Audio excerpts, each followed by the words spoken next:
Okay, people. I was just about to get on with some other stuff, but Matthew Binney, I thought I was out, and he pulled me back in again.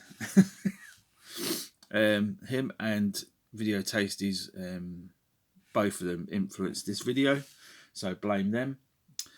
Sorry if I sound a bit stuffed up, but hay fever's kicking up today, and I feel a bit bunged up, and yeah. So, the fog here, Matthew showed this in his video just uploaded. And he's talking about the quality of X rentals, how they vary, and this is not an X rental, I don't think. Hang on a sec. Bloody. Okay, as I was saying, the fog. Yeah, it's not an X rental. It's a oh, it's bloody bugger. That's what it is. It won't open. Oh, yeah, I forgot about this tape. The box is very tight.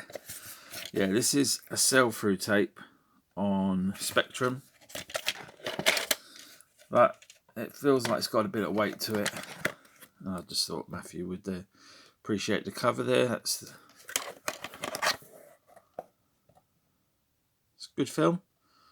Was never a massive fan of this film, but I've grown to appreciate it more after a few more watches. Running time 85 minutes. So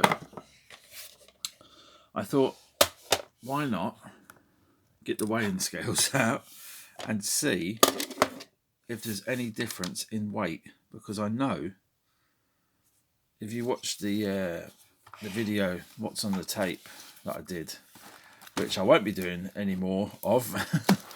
No, I might do, but YouTube bloody copyrighted me 3 times. I had to trim that video 3 times just to get it bloody viewable. So anyway, we've got our weighing scales, and we see that's about 210, and that's I don't know how long that tape is. 85 minutes. What's that? Hour and 25 minutes, right? And that's short play. This one is a very heavy tape. It's a 180 from JVC, and as you can see, it's 270 grams. If we get an equivalent, same sort of time period, a V.H.S, W.H. Smith. I think this is W.H. Smith tape. Let me take that one off. 209, 268, and this one is a 182. So what is going on? Difference of 266, nearly 60 grams worth of difference, maybe 60 grams worth. So what does that tell us? I don't know. Is it better quality tape? Is it better quality plastic? Is it metal parts? There's only one way to find out. That's to open it up, but I don't want to. So I've recorded some stuff onto this. Maybe I'll do it in a separate video. But there's definitely something going on. Right, so we've established similar length tapes can vary in weight. Now, why do you think that is? To keep costs down, making cheaper plastic, let's say maybe using plastic parts instead of metal parts. And this one weighs 210, so maybe because it's a shorter film, 125 minutes, that makes sense. But they all use metal screws, but inside maybe some of the metal spindles are plastic in the newer ones. Let's say Matthew Billy was saying some of the later X rentals were crap quality, and Gareth was saying that the ring was one of the last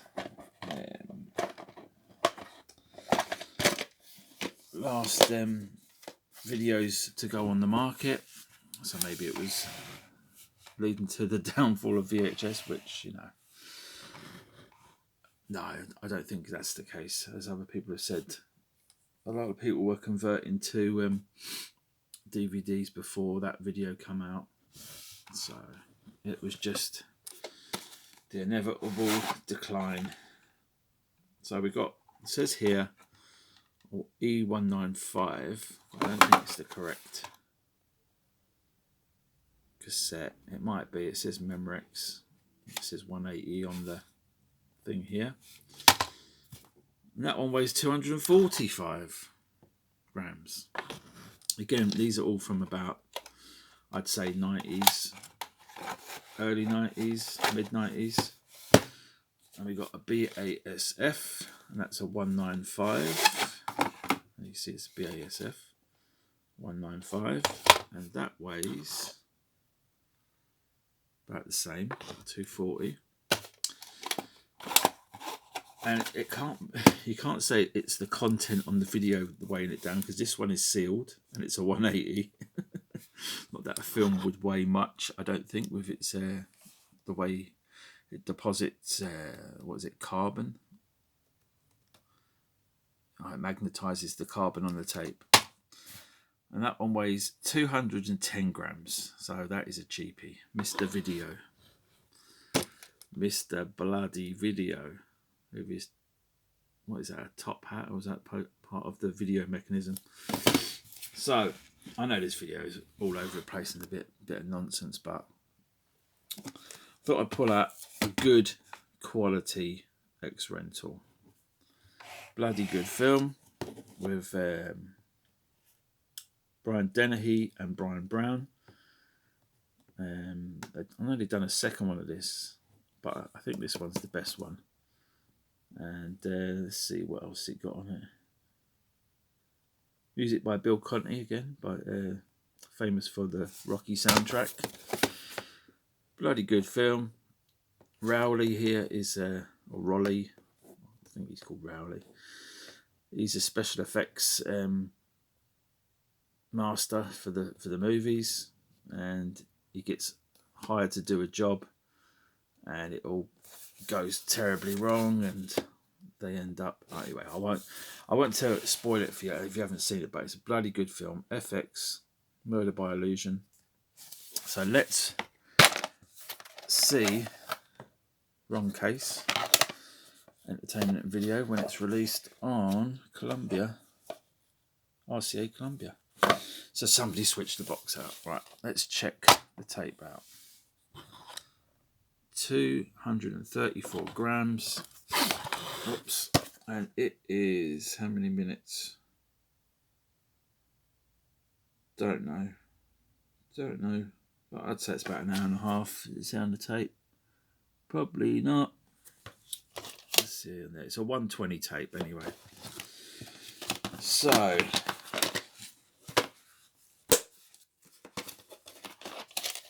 yeah, that feels a good, heavy quality tape. So I thought this might be the way to decide things. This is a sell-through tape that I bought from HMV when it was around. We haven't got a HMV anymore, I don't believe, in our town. And then I picked this one up off eBay recently. Oh, and there's the camera showing you the clutter. Sorry if I just give you some motion sickness. So yeah, there's the two tapes. This is the original X Bloody Rental, and here is a hairy sell-through video from Forefront Video. Now, I assume they're about the same length, 91 minutes it says on here. And on the back, it doesn't say much. It says distributed by Palace Virgin Gold Distribution. And on this one, doesn't say much. Our running time there, 91 minutes. So, there you go. Very short tape. Let's check out the quality. Let's go for this one first. And we'll measure them. Well, we won't measure them, we'll weigh them.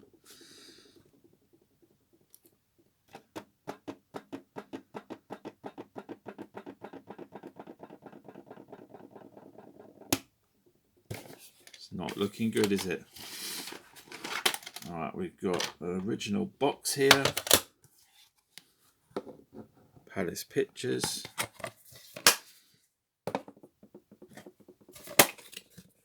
Even the box feels better quality. And here's the tape. Let's see if it does the rattle test.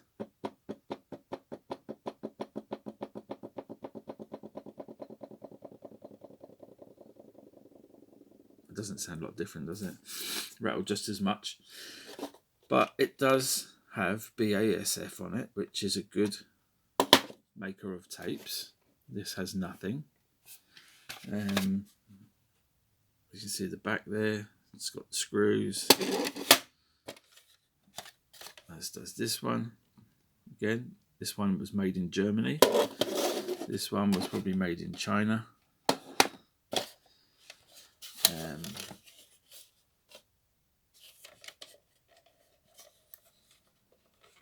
Tape looks a little bit dirty, but it plays okay. I'm just trying to compare the quality of the tape stock here by seeing how translucent it is. It looks pretty dark. I can't see through it. Let's have a look at this tape, see if it looks any different.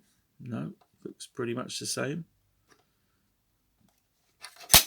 I'm sure side by side they play pretty much the same. This one, I'm not sure if it has a trailer or nothing on it. But anyway, let's get down to this tape. This video is running a long time now. I'll have to turn the bloody scales back on and zero them. Right, let's see. The moment you've all been waiting for.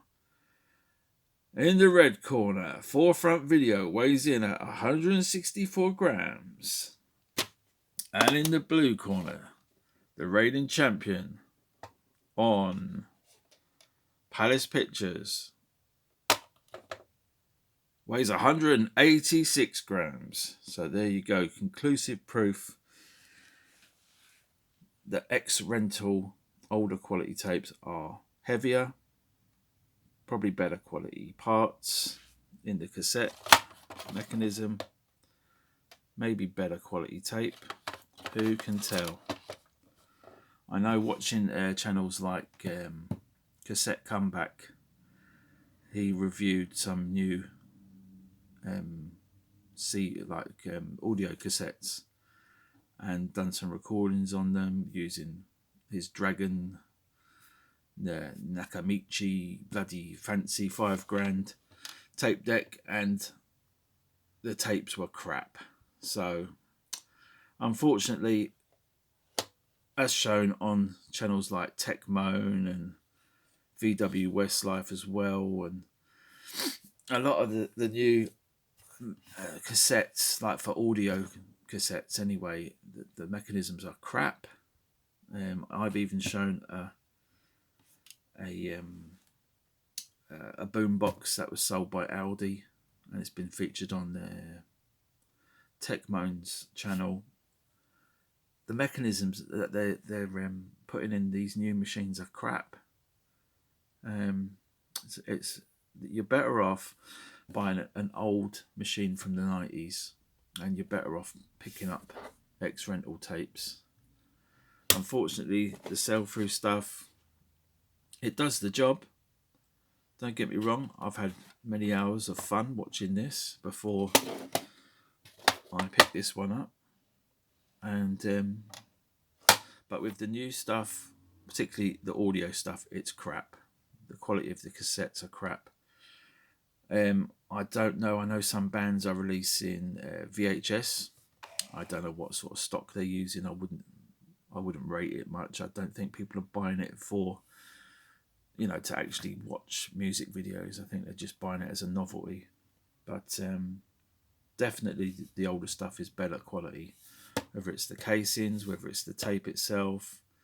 I'd say it's both. I'd say the cassette stock is probably better quality. You know, for cost reasons, they made these things cheaper, more flimsy, more throwaway. And it is sad to see a lot of these things went into probably landfill.